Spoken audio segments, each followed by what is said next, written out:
আজকে কাজ ছিল, তো আমার ভাগ্নে দেখো কিভাবে কাঁদছে। তারপরে ওকে বললাম যে মামা টাটা দিয়ে দাও, টাটা দিয়ে দিল। দিয়ে ওকে আমি রেখে বেরিয়ে গেলাম আমার ভাঙা সাইকেলে। দেখো সামনে দেখো কি লেখা আছে, 30 স্পিডে যেতে। আমার কেটিএম তো 100 স্পিডের নিচে যায় না। তো পুলিশ কাকু ক্ষমা করে দিও। তো বন্ধুরা, তোমাদের সাথে কথা হচ্ছে পৌঁছিয়ে, ফাইনালি পৌঁছে গেলাম। চলো দেখাই তোমাদেরকেও আমি কি কাজ করি। তো ওই কাকিমাটা বললো যে লেও আমার কিস্তিটা, আমি লিখে দিলাম ওনার কিস্তি।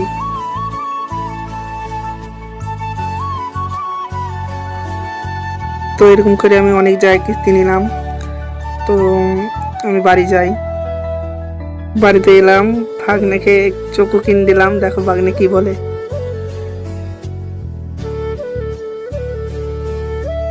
ভালো খাবা? তো আমার মামা খেলো না, তাই দিদি বলল যে তুই খেয়ে নে ভাই। তো আমি খাই। তোমরা যদি এই চ্যানেলে নতুন হয়ে থাকো, ফলো অ্যান্ড সাবস্ক্রাইব করো। Bye bye.